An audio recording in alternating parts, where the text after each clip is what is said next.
সুপ্রিয় দর্শক, আসসালামু আলাইকুম। এই ভিডিওতে আপনাদেরকে দেখাবো গ্রাম অঞ্চলে গরুর হাটগুলো কিভাবে বসে। আসন্ন ঈদুল আজহাকে সামনে রেখে আমাদের বাড়ির পাশে এক বিশাল গরু ছাগলের হাট বসেছে। যদিও প্রতি বুধবার গরু ছাগলের হাট বসে, তবে ঈদকে সামনে রেখে বাড়তি আয়োজনের চেষ্টা করেছিল বাজার কমিটি। এরই মাঝখানে আপনাদেরকে কিছু ইনফরমেশন দিয়ে রাখি। আমাদের অঞ্চলে তথা নেত্রকোনা জেলাতে হাটবার বলে একটি কথা আছে। ধরেন যে আমাদের বাজারে প্রতি বুধবার এবং শনিবার হচ্ছে হাটের দিন। সো এই যে দুইটা হাটের দিন, এই দুইটা হাটের দিনের মধ্যে শুধু বুধবারে হচ্ছে বাজারে গরু ছাগল উঠবে। ভাবতে পারেন এই কথাগুলো কিসের জন্য বলছে। এই কথাগুলো বলার কারণ হচ্ছে ঢাকা বা আশুলিয়া সাভারে আমি যেটা দেখে এসেছি ছোট থেকে, আমাদের গাবতলী হাট বলেন, আশুলিয়া হাট বলেন বা বগাবাড়ি হাট বলেন বা ইটিসি, এই হাটগুলো হচ্ছে ঈদের 2 সপ্তাহ আগে থেকে শুরু করে একদম চাঁদ রাত পর্যন্ত থাকে। এই যে এতগুলো উদাহরণ দেওয়ার এইটাই কারণ যে আমাদের ঢাকায় যেমন একটা বাজার কন্টিনিউ আপনি এটা ঈদের আগ পর্যন্ত চলবে, কিন্তু আমাদের গ্রাম অঞ্চলে এটা হয় না। এক একবারে এক এক বাজারে হাট বসে।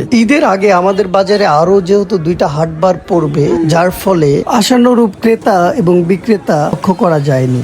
তার মধ্যে আবার বৃষ্টি শুরু হয়ে সেটাও বানচাল হয়ে যায়। যদিও বৃষ্টি শেষে আবারও বাজার শুরু হয়, তবে বাজারটি ড্যাম হয়েই শেষ হয়ে যায়। বাজার ছাড়াও বাজারের বাইরে কিছু গরু দেখতে পাই, তবে সেগুলোও বেচা কিনা হয় নাই। তবে আশা করা যায় ইনশাল্লাহ ঈদের আগের দিনের বাজার খুব জমজমাট হবে। যেহেতু গত 2 বছর আমি গ্রামে ছিলাম এবং আমি দেখেছি যে এখানকার বাজারও অনেক জমজমাট হয়, কারণ হাট বাজারে দূর দূরান্ত থেকে মানুষ আসেন গরু ছাগল কেনার জন্য। তো এই পর্যন্তই। আমার এই ভিডিওটি আপনাদের কাছে কেমন লাগলো অবশ্যই আমাকে কমেন্ট করে জানাবেন। আর সবাই ভালো থাকবেন, সুস্থ থাকবেন। এখানে বিদায় নিচ্ছি। আল্লাহ হাফেজ।